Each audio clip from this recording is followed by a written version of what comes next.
walk in your own shoes, dismantling the promise of VR nonfiction as the ultimate empathy machine and fathoming the potential of disimmersion as critical intervention.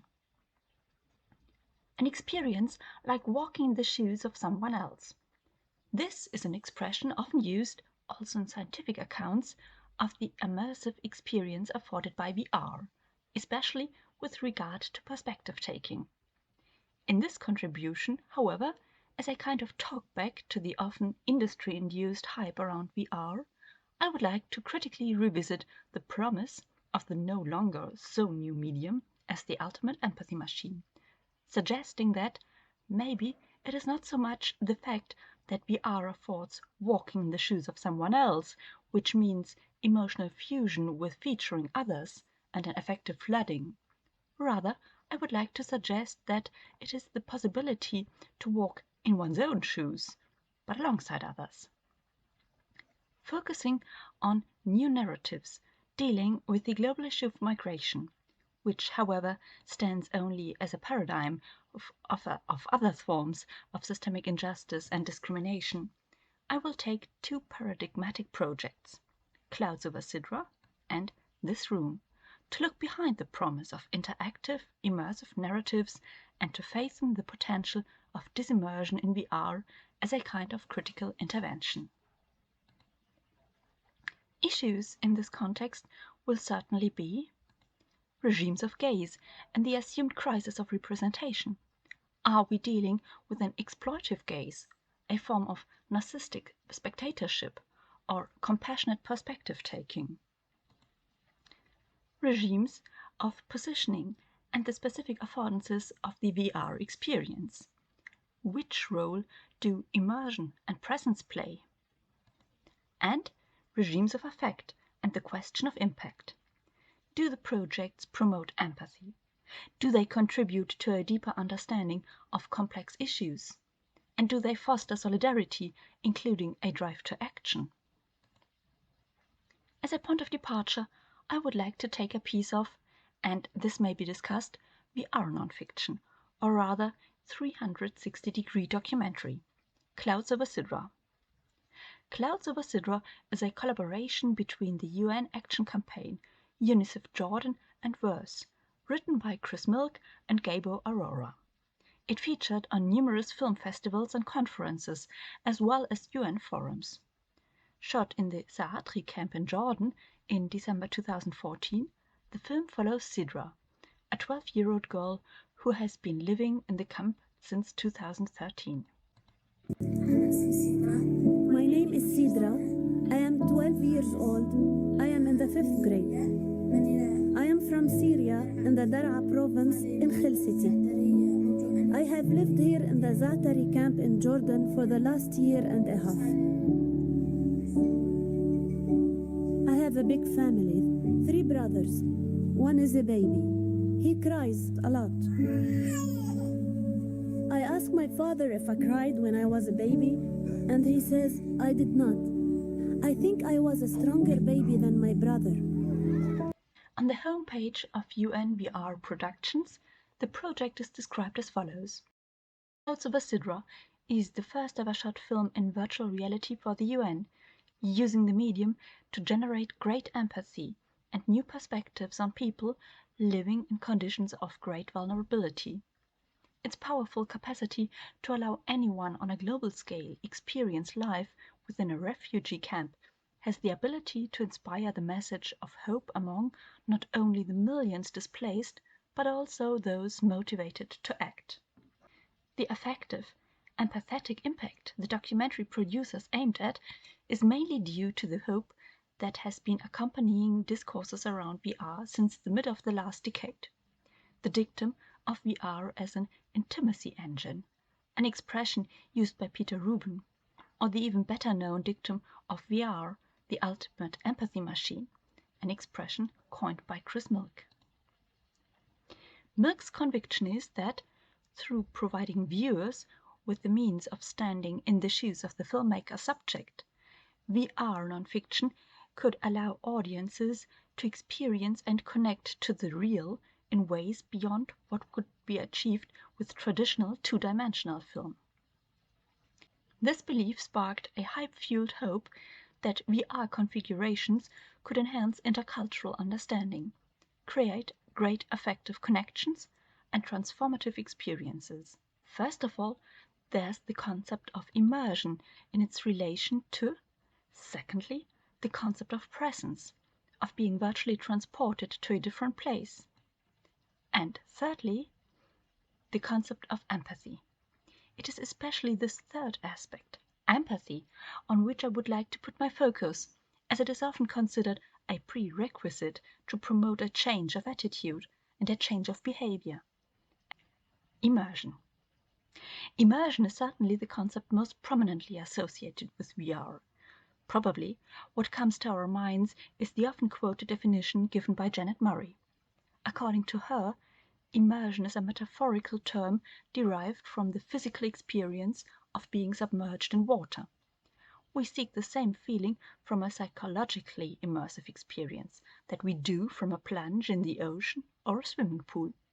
The sensation of being surrounded by a completely other reality, as different as water is from air, that takes over all our attention, our whole perceptual apparatus.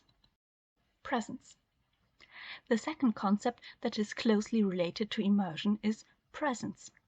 Slater, Heter, Oliveira, McRoberts, and others argue that what distinguishes VR from other media is not so much the technological hardware, but the human experience it affords, which, in their eyes, can be best described through the concept of presence.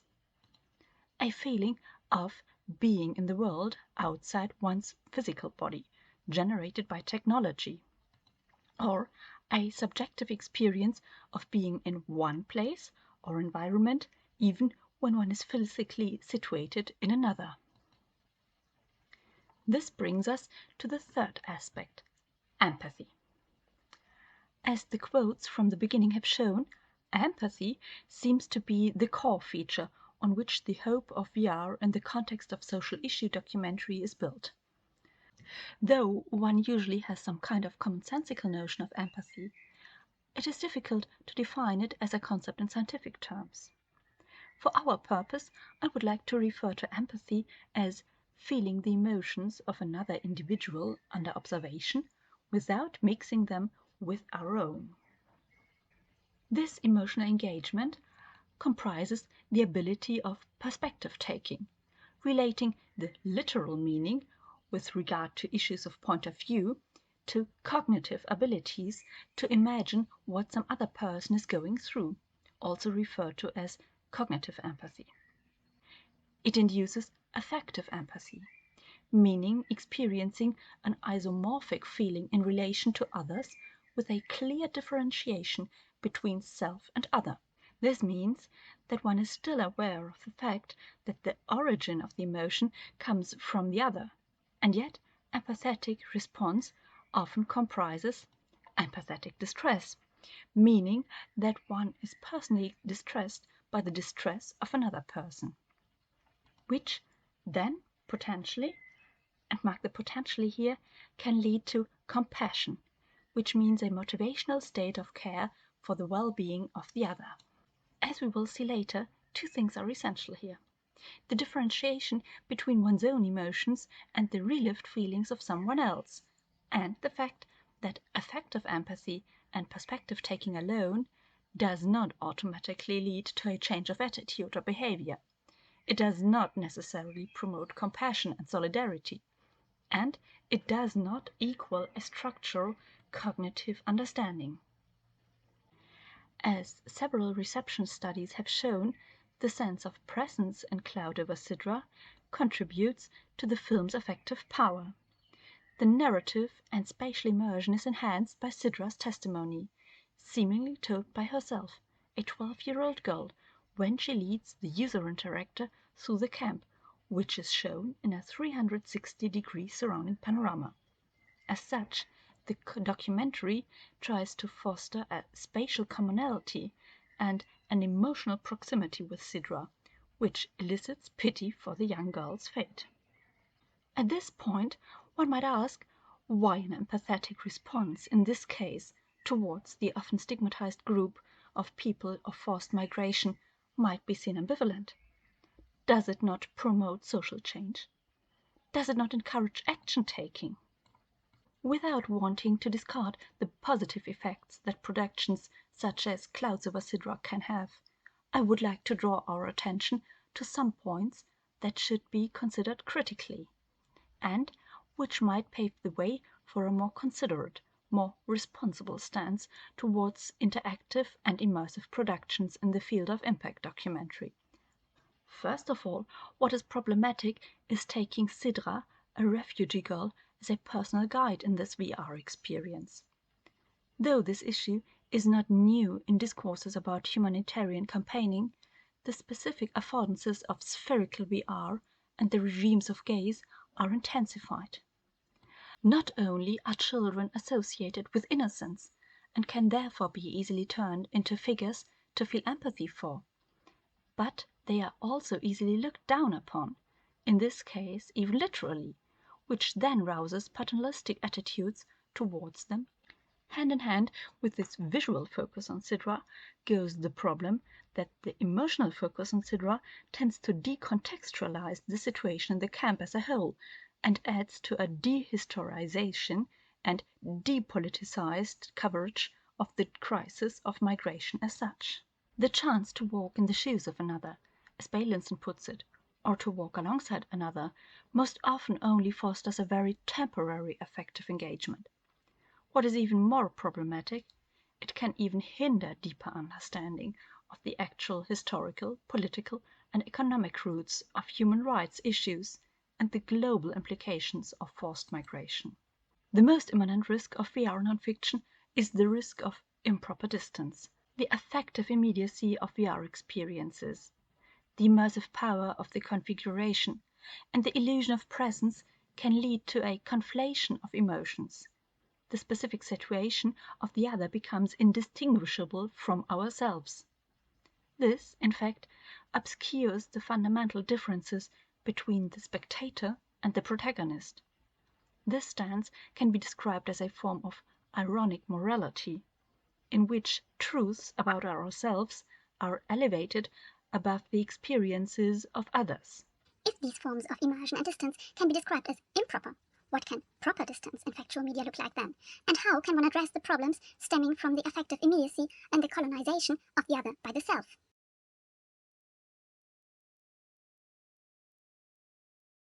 In my eyes, it can be argued that the true potential of VR nonfiction can be located in its possibility to oscillate between immersion and disimmersion.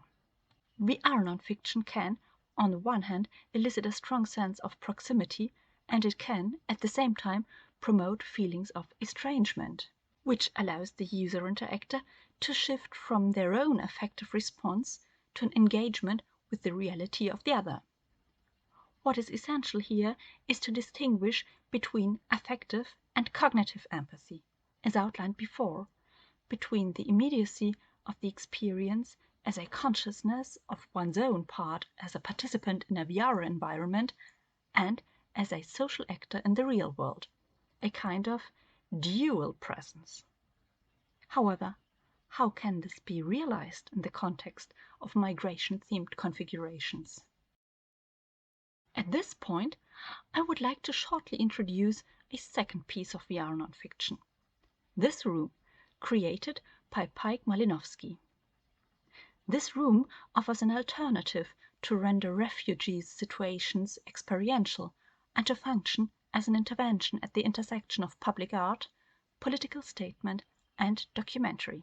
In this room, participants are positioned in a virtually simulated, memory-based mapping of the rooms that refugees are usually confined to. Listening to testimonials from refugees, the user interactors are immobilized, like the refugees waiting for their asylum cases to be dealt with.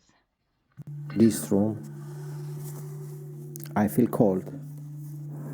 I feel cold and alone in it. I mean, not just the weather is cold, but I feel cold in my heart. Time is a stop for me. time is like a train that stop in a station. The seconds, the minutes, the hours, they are very slow. The camp was right next to the sea. And I go out, At night, sometimes I'll make a cup of tea, walking with my child. looking how huge it was. I sit and listen, when the wave moving. It was alive with the motion. That's like, for me, it's a meditation. It made me feel connected. There's a life on the other side.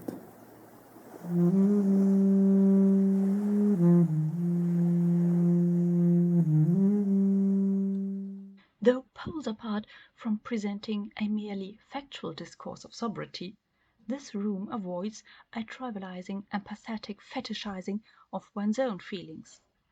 Instead, right from the beginning, the configuration makes clear that it works on the premises of virtual reality as an as-if mode.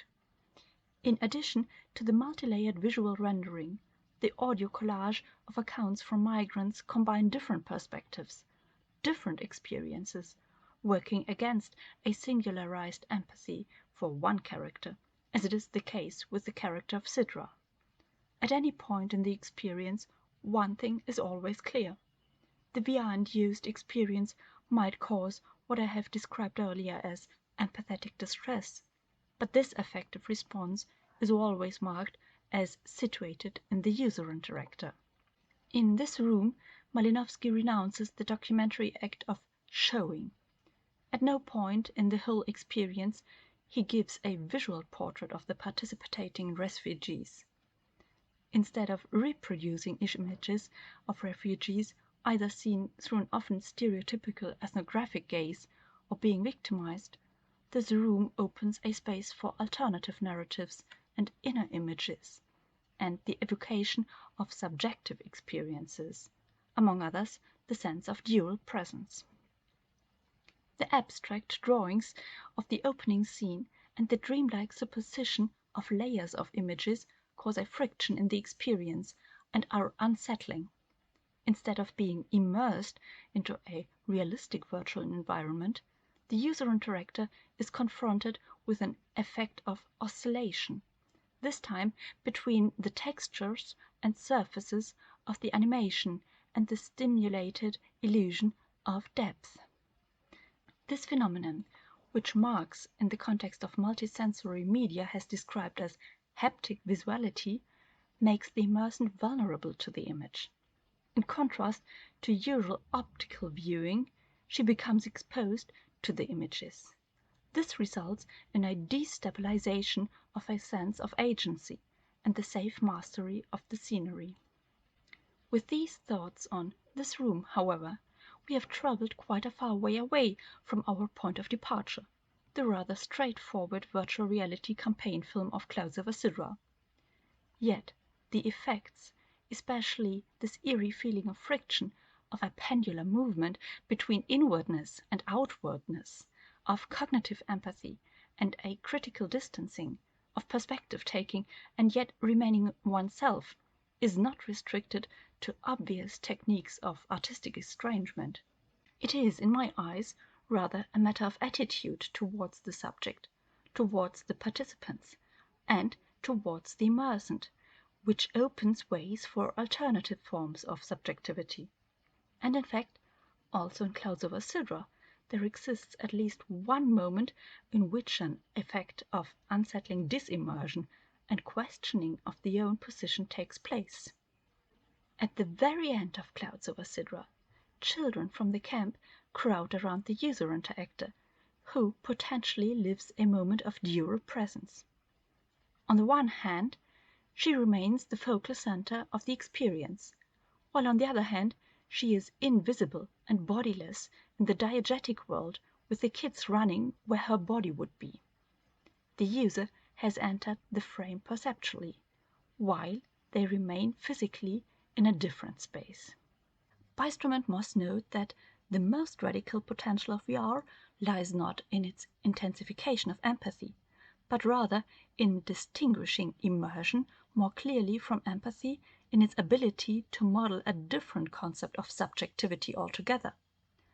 VR thus creates an out-of-body experience that offers the potential of remaking how subjectivity is experienced, as part of a perpetual flow and transition between states and bodies, rather than a stable self based in identity.